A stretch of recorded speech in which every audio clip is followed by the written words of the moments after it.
Bonjour et bienvenue sur ce nouveau cours sur le PHP. Donc jusqu'à présent, nous avons travaillé sur la partie, on va dire, front-end public de notre petit système de blog sur les jeux vidéo. Donc je vous rappelle qu'on avait pour l'occasion de télécharger le serveur PHP base de données UWAMP, qui est un serveur transportable, portable, sous forme de dossier. Qu'il faut absolument mettre en place son dossier racine de site dans le dossier 3W de ce serveur. Bon, c'est ce qu'on avait appelé EC. Et donc on avait mis en place déjà quelques pages PHP, donc catégories qui listaient les catégories de posts, de blog. Index qui affichait tous les posts qui ont été réalisés sur le système. Et post qui ne listait que les posts d'une catégorie donnée. Sachant que, donc voilà, on a des fichiers PHP, sachant qu'on avait mis en place sur PHPMyAdmin, sur le serveur UWAMP, la base de données qui correspondait à notre système.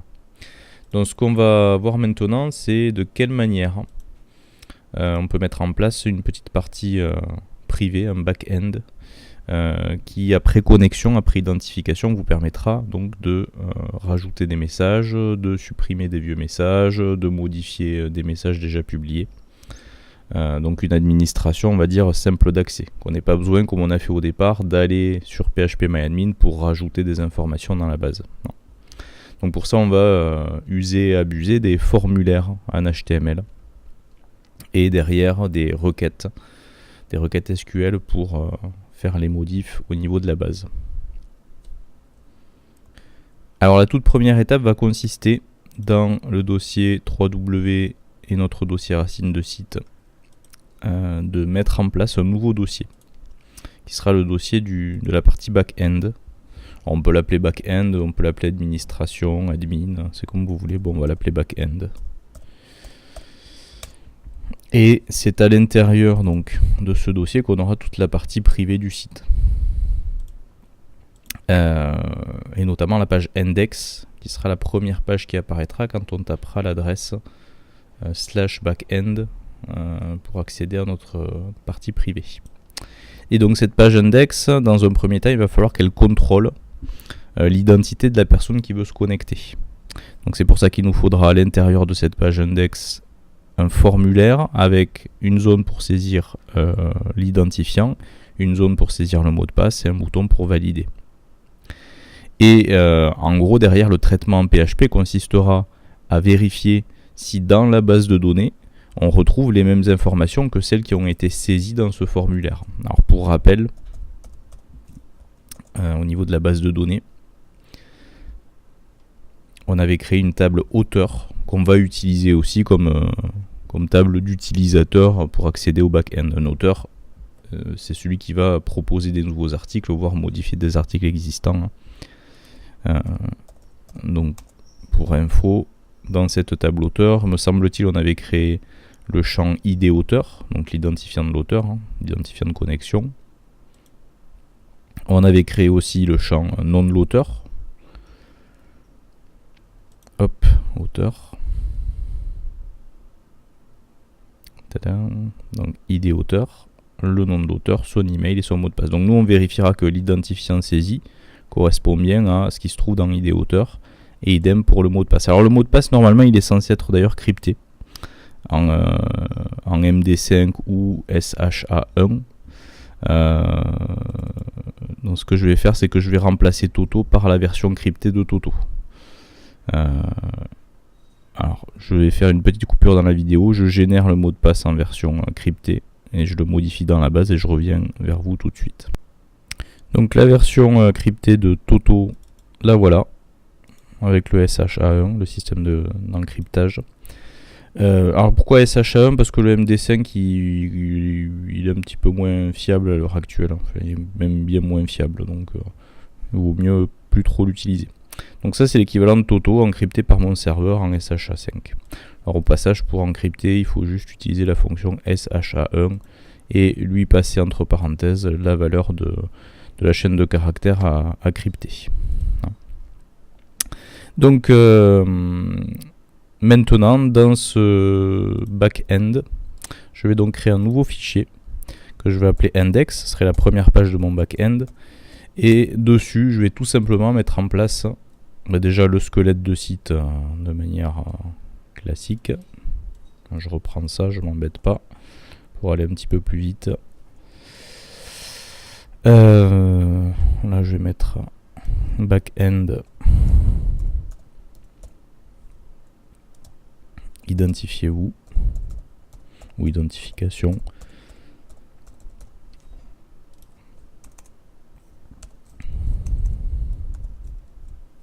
Et on ferme la balise body et la balise HTML. Voilà. Donc ça c'est le squelette. Et on est sur une page bien sûr .php puisqu'elle va effectuer a priori le traitement des informations d'identification. Donc première étape, je vais mettre en place un formulaire. Et dans ce formulaire, je vais avoir une zone input. De type texte. Ne pas oublier le name. Name égale. Et je vais dire que c'est l'identifiant.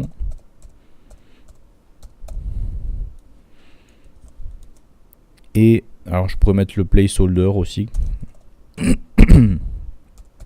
Donc saisissez votre identifiant. Donc le placeholder étant l'information qui va se trouver dans la zone de saisie.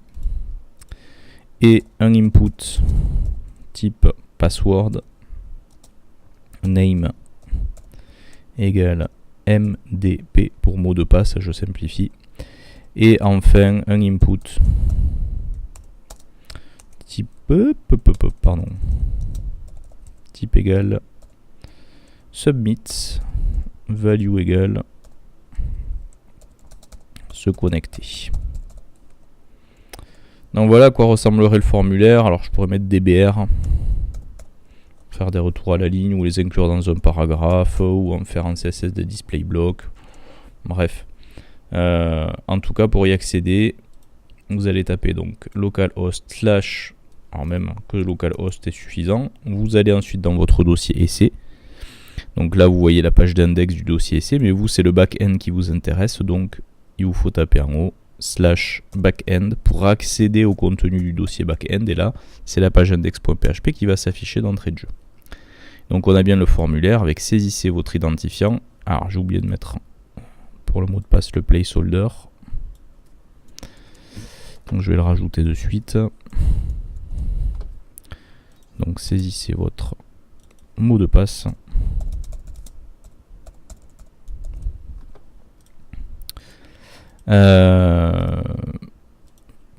Voilà. Alors pour le moment, si je tape des infos, que je fais se connecter, bah en fait j'envoie les informations à la page en cours, parce que au niveau de ma balise de formulaire, j'ai pas mis d'action. Action, ça spécifie à quelle page vous envoyez les données. Non. Donc si je le mets pas l'action, j'envoie les données à la page en cours, à la page index. D'accord.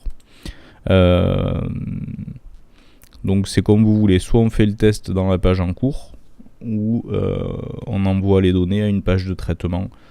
Alors le plus simple ce serait de l'envoyer à une page de traitement à part, mais le problème c'est qu'après ça multiplie quand même le nombre de pages, donc on pourrait faire le test dans la page en cours. Ça serait tout à fait possible. Donc ce qu'on pourrait dire, si on devait se faire un petit algorithme, on pourrait dire, en gros, si la connexion a échoué, c'est-à-dire si les noms d'utilisateurs mot de passe ne sont pas bons, à ce moment-là, on affiche le formulaire avec un petit message, merci de vous identifier avec les bons identifiants. Et sinon, à ce moment-là, c'est que l'identification a fonctionné, donc on affiche autre chose. On affiche, félicitations, vous êtes bien connecté. Vous voyez le principe. Donc, allez, on va tout gérer dans la page en cours. Donc, il va falloir gérer ça à l'aide de PHP, ce qui veut dire qu'on va incruster du PHP dans la page en cours. Alors, au passage, donc du coup, l'action, on n'en a pas besoin. Non. Alors, par contre, on peut préciser la méthode d'envoi des données. Alors, vous voyez que là, quand j'ai envoyé les données, il m'a passé en gros le name identifiant, c'est-à-dire cette zone de saisie d'identifiant, ainsi que le name MDP, c'est-à-dire cette zone de saisie de mot de passe, il me les a passés, vous voyez, dans l'URL. Dans l'URL, on voit point d'interrogation, identifiant égal, suivi de la valeur de l'identifiant, et, qui veut dire on passe une autre variable, MDP égale, et la valeur du mot de passe saisi. Donc ça, c'est le passage de valeurs, en gros, hein, de variables, d'arguments, dans l'URL. Donc c'est ce qu'on appelle par la méthode get. Alors rappelez-vous, quand on avait créé le lien pour afficher la page post et qui affichait uniquement les posts d'une catégorie donnée, on avait aussi utilisé le point d'interrogation et on avait passé la variable id cat qui était égale à la catégorie sélectionnée. Donc ça c'est la méthode get. Si par contre vous précisez en méthode, donc non pas get qui est la valeur par défaut, mais post, à ce moment-là, l'envoi il se fait de manière entièrement transparente. Regardez, tac, tac, je me connecte. On voit plus dans l'URL les valeurs qui ont été saisies. Donc c'est peut-être préférable, on va dire, d'utiliser cette méthode-là. Alors je vais quand même préciser l'action. Malgré tout, je vais envoyer les données à la page en cours, la page index.php. Donc ce qui ne changera pas grand-chose, je ne l'aurais pas mis, ça aurait été le cas, mais je préfère le préciser. Donc ça veut dire qu'on a notre formulaire, mais il faut quand même tester en PHP si les données déjà qui ont été saisies sont bien récupérées par la page, et ensuite derrière comparer les données qui ont été saisies avec celles qui se trouvent dans la base de données. Donc on va, pour faire ce traitement, devoir créer du code PHP. Donc on utilise la balise ouvrante et la balise fermante de PHP. Et là, en commentaire, je mets, on récupère les données saisies dans le formulaire.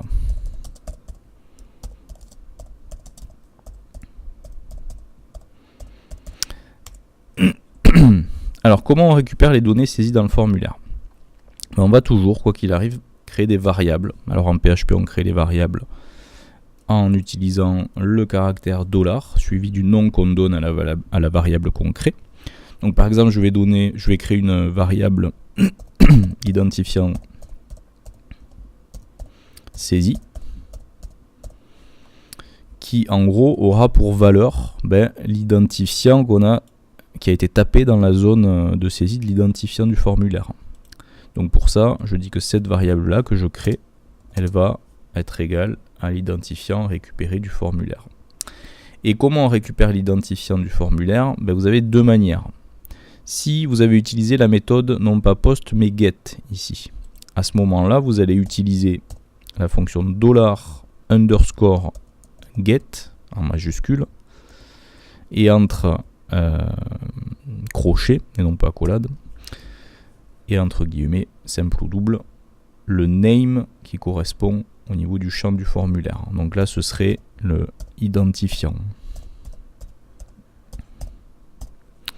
Donc voilà comment, le point virgule est à la fin de la ligne. Donc voilà comment on récupérerait l'identifiant saisi dans le champ name du formulaire. Get $_get entre crochets et entre guillemets identifiant. Et on stocke ça dans une variable. Mais vu que nous c'est pas la méthode get mais la méthode post, on va pas utiliser le $get, on va utiliser le $post et post en majuscule. Voilà, c'est la seule nuance. De la même manière, je vais créer la variable MDP saisie qui sera égale de la même manière à $_post et entre crochets et entre guillemets simple ou double le name, c'est-à-dire MDP qui correspond dans le formulaire.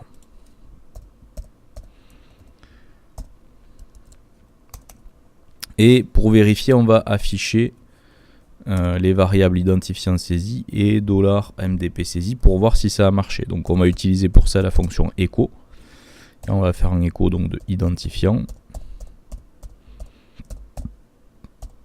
et après on va faire un echo de BR pour faire un retour à la ligne auquel on va concaténer, donc point, la variable mot de passe saisi. Donc au premier affichage de la page, je vais forcément avoir des erreurs renvoyées par mon serveur PHP. Il me dit, en gros, ligne 22, une erreur. Ici, et même ligne 23, il n'arrive pas à récupérer le $post identifiant et $post MDP. C'est normal, on vient d'afficher la page, donc pour le moment, rien n'a encore été saisi et envoyé à cette page-là, à la page en cours, d'où les messages d'erreur. Donc c'est pas grave pour le moment, mais il faudra le gérer. Hein. Donc je vais taper un identifiant, je vais taper un mot de passe, Toto, connecter. Ah, il y a quand même une erreur. Ligne 25. Ah oui, alors forcément c'est identifiant saisi et pas identifiant, ligne 25. Donc identifiant underscore saisi. Et en bas c'est pareil, la variable j'ai appelée MDP saisi. Attention quand même à ça, sinon j'affiche des variables qui n'existent pas. Donc voilà, effectivement du coup il m'affiche bien le nom d'utilisateur et le mot de passe que j'ai saisi. Je peux réessayer. Tutu, tata, se connecter, il récupère bien les données et il me les affiche bien par le biais de la fonction echo. Récupération, affichage. Donc on voit déjà que l'aspect effectivement envoi de données par la méthode post à la page en cours et leur récupération fonctionne. Malgré tout, encore une fois, le problème de base c'est celui-là. Au premier affichage de la page, vu qu'on n'a rien passé comme rien saisi comme identifié un mot de passe, il met un message d'erreur. Donc on va devoir créer une condition qui en gros n'affiche, ne fait un écho des informations que si les valeurs post identifiant et post MDP sont définies, s'il y a quelque chose qui a vraiment été envoyé. Alors pour ce faire, on va utiliser une fonction PHP qui est la fonction isSet. Littéralement en français est défini. Donc si ces infos sont définies, alors à ce moment-là, on crée les variables qui récupèrent les valeurs et on fait un affichage de ces valeurs. Donc avant de récupérer, on va dire on teste si des valeurs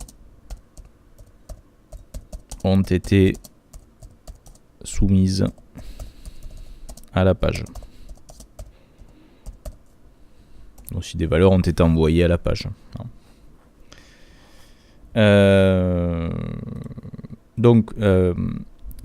Pour ça on va utiliser la notion de condition, de test.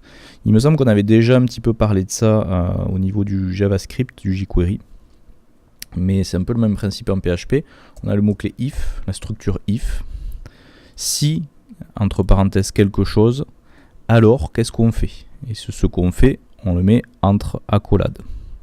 Sinon, else, qu'est-ce qu'on fait d'autre?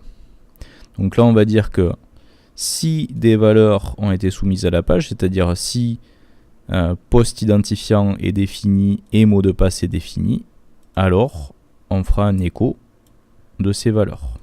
Sinon, on affichera le formulaire. Puisque rien n'a été fait. Donc on va dire if entre parenthèses, et là on va utiliser la fameuse fonction isSet pour savoir si le post identifiant est défini, si une valeur a été envoyée. Donc ça se note if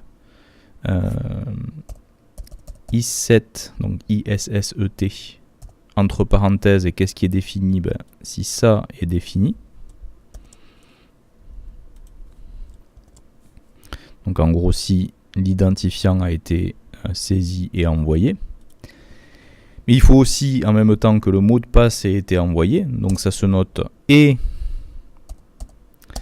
Alors le et ça se note double et commercial. Hein, double esperluette. Et on va faire la même chose pour le mot de passe. isSet entre parenthèses $post MDP. Donc si les deux éléments ont été en gros envoyés, ils sont définis, alors on fait ce qu'on faisait initialement sans test. Donc c'est-à-dire alors ici on récupère donc ces données saisies et on les affiche. Sinon, on affiche le formulaire pour pouvoir les saisir justement, ces valeurs. C'est-à-dire que ce qu'on a ici, on va le retirer d'ici et il faut qu'on l'affiche dans le sinon. Alors le problème c'est que si je fais ça, il va me mettre des erreurs parce que là je mets du code HTML dans du code PHP. Il va pas comprendre. Donc soit je fais un écho de chacun de ces éléments, ou alors il y a plus simple. Ici après le else, je ferme la balise PHP. C'est-à-dire qu'on a du PHP à ce niveau-là qui se ferme ici. Du coup je réenchaîne avec du HTML. Et pour fermer ici la collade du else, du sinon, ce qu'on fait sinon, ben là je pense à réouvrir la balise PHP. Donc comme ça je me trouve avec ici la partie HTML qui a été écrite mais dans le sinon du PHP. Donc ça c'est tout à fait possible de couper le PHP pour le réouvrir plus loin. Et comme ça, tout ce qui est entre les deux s'écrit en HTML à ce moment-là dans la page. Donc voilà, si on a bien envoyé l'identifiant et le mot de passe, alors on crée les variables qui récupèrent ces infos et on les affiche. Sinon, on affiche le formulaire. Non. On va tester, on va voir si ça marche. Donc j'accède à ma page. Effectivement, il n'y a plus le message d'erreur, j'ai le formulaire. Pourquoi? Parce qu'au premier affichage, il détecte que les valeurs identifiant mot de passe ne sont pas saisies, donc il me fait le else. Et le else, il fait quoi? En gros, il écrit le formulaire de saisie. Par contre, si je mets un identifiant et un mot de passe, Toto, et que j'envoie, il me demande si je veux enregistrer mon mot de passe ou non. À ce moment-là, il détecte que les valeurs identifiant les mots de passe ont été saisies, donc il me fait ce traitement-là. Il ne me fait pas le else. En gros, il récupère ça dans des variables et il affiche les variables. C'est bien ce qui se passe. Donc qu'est-ce qu'il reste à faire? Il reste maintenant à remplacer ce écho-là par on teste si les variables existent dans la table auteur de la base de données. Donc c'est-à-dire qu'ici on va avoir quand même un traitement qui va être assez conséquent. Donc on va faire une requête auprès de la base de données pour récupérer tous les auteurs qui existent dans la table auteur. Et on va comparer chaque enregistrement de la table avec les valeurs qu'on a saisies ici. Et si on trouve une correspondance, à ce moment-là, on affichera le message « Ok, vous êtes connecté » et sinon on affichera le message « Vous n'êtes pas connecté, merci de retenter, de réessayer » en réaffichant le formulaire de connexion. Donc voilà, là on va voir le gros du boulot. Alors dans ce gros du boulot, la première étape, c'est déjà récupérer ce qui se trouve dans la table auteur, c'est-à-dire les identifiants et mots de passe présents dans la table auteur. Donc on peut faire la même chose que ce qu'on avait fait pour récupérer les catégories ou les postes. C'est-à-dire qu'il faut d'abord se connecter à la base de données, lancer la requête, et ensuite pour chaque auteur récupéré, on testera si les valeurs d'identifiant et mot de passe sont les mêmes que celles qui ont été saisies par l'utilisateur. Si tel est le cas, alors on affichera le message « Vous êtes bien connecté ». Sinon, on affichera le message d'erreur, vous n'êtes pas connecté, et du coup, le formulaire pour essayer un autre duo identifiant mot de passe. Donc, je peux copier-coller déjà la base, c'est-à-dire la partie connexion. Donc, je copie et je colle ça dans le back-end. Et page index. Je précise que je récupère l'identifiant auteur et son mot de passe uniquement. Je prends pas les autres champs, c'est pas utile. Donc de la table auteur. Pas besoin d'ordonner ça. Alors par contre, je vérifie dans la base de données le mot de passe. J'ai pas mis FDP, j'ai mis mot underscore de underscore passe. Donc c'est mot de passe. Voilà. Ensuite, donc, je vais passer en revue tous les identifiants auteurs et mots de passe de la table auteur à l'aide de la boucle tant que while. Tant que quoi? Tant qu'il reste des éléments récupérés dans le résultat de la requête. Donc en gros, je vais créer une variable auteur qui serait égale à la récupération de ce qui se trouve dans la première ligne d'enregistrement du résultat de requête. Donc requête flèche fetch. Et entre accolades, qu'est-ce que je fais? Donc tant qu'il reste des auteurs, je vais comparer si l'id auteur et le mot de passe sont identiques à identifiant et mot de passe saisi. Et si c'est le cas, je considérerai que l'identification est OK. Donc, je vais peut-être commencer en créant une variable identifiée qui est égale à 0 ou false. On peut mettre false aussi, un vrai ou faux. Donc, true, false, ça marche aussi, c'est des booléens.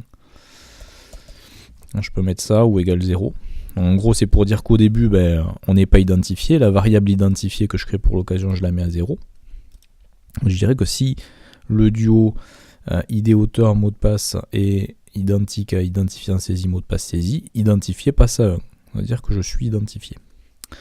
Donc, if, c'est la structure de test. Si quelque chose, alors, qu'est-ce qui se passe?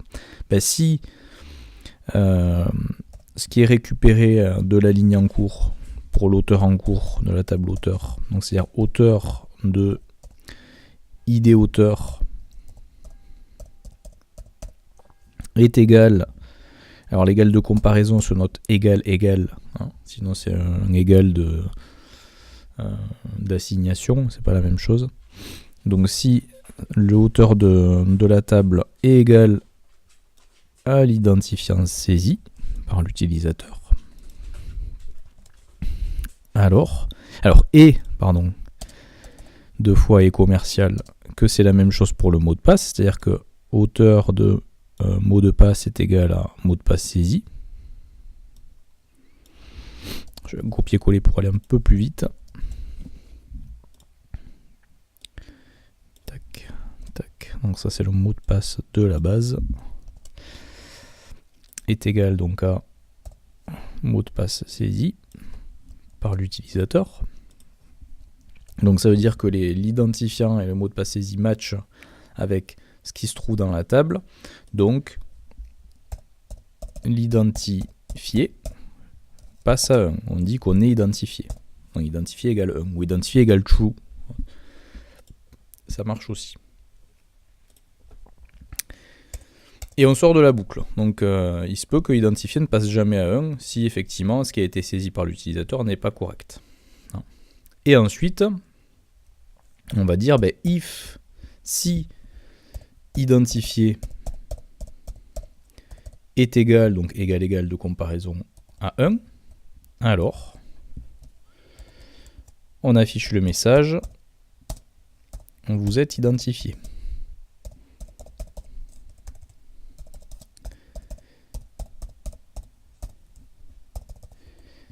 Sinon, else, if else, le sinon, qui n'est pas obligatoire, vous avez vu que là on a mis qu'un if, on n'a pas mis un else associé, parce que c'était pas utile, on n'avait pas de sinon à gérer. Là par contre on en a un à gérer, donc si on est identifié, on affiche le texte vous êtes identifié, sinon on affiche le texte erreur d'identifiant ou de mot de passe. Je vais mettre et ou de mot de passe.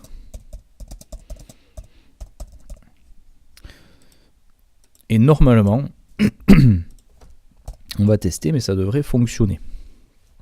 Donc voilà la partie qui était complexe, sachant que là on affiche juste un texte où vous êtes identifié ou pas. Mais il faudra faire un autre traitement derrière, c'est-à-dire donner l'accès aux pages suivantes de l'administration. On le gérera dans le prochain tuto. Donc voilà, je lance la requête. Alors je me connecte au serveur déjà pour commencer. Je lance la requête qui va récupérer les identifiants auteur et mot de passe de la table auteur.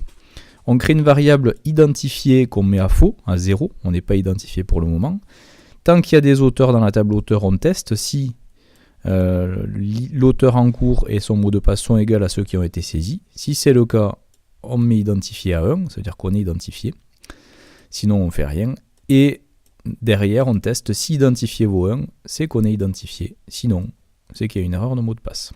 Et il faut penser à fermer à se déconnecter en fait. Donc pour ça, je vais chercher la partie toute prête ici. Je ferme la requête et je ferme la connexion. Hop. Alors, est-ce que ça marche? Hop, je vais me connecter à essai dans le dossier que j'ai appelé backend et je vais mettre un faux nom d'utilisateur et mot de passe. Normalement, il est censé me dire erreur d'identifiant et ou de mot de passe. Donc, si je mets par contre Juju et le mot de passe qui était Toto, que j'avais encodé justement en SHA1, là ça marche pas non plus, il me dit erreur. Pourquoi? Parce que j'ai tapé Toto. Et là il teste si Toto, ici, il teste si Toto, le mot de passe saisi, est égal à la valeur du mot de passe dans la base de données. Or dans la base de données, le mot de passe est crypté. Il est crypté en SHA1. Donc avant de comparer si ce qui se trouve dans la base de données est égal à ce que j'ai saisi, il faut que je crypte ce que j'ai saisi. En fait, je vais dire que le mot de passe saisi, ce sera égal à SHA1, la fonction d'encryptage, de cryptage, de $postMDP. Donc là, au moins, si je tape Toto, eh bien, mot de passe saisi aura la valeur d'encrypté de Toto. Et là, la comparaison sera possible. Puisque, regardez, dans Toto, enfin, dans auteur, pardon, le mot de passe, c'est pas Toto, c'est la version encryptée. Je vous le remontre, c'est ceci. Qui veut dire Toto une fois que c'est encrypté. Donc, je retourne sur essai et backend. Si je mets quelque chose de mauvais, c'est pas bon. Si je mets Juju Toto, il encrypte Toto. Et là, il est censé me dire vous êtes identifié, puisque ça match. Il retrouve bien Juju et le mot de passe encrypté identique dans la base de données. Donc voilà pour le premier stade, on va dire. Alors le SHA1, plutôt que de le mettre là, j'aurais même pu peut-être le mettre carrément ici. Ça revient au même. Si le mot de passe de la base de données est égal à l'encryptage du mot de passe saisi. Je pense que ça marche. Je vais tester quand même. Donc backend. Juju. Toto. Ça marche. Si je mets un autre mot de passe, ça marche pas. Donc c'est bon. Ok. Bon, ben super.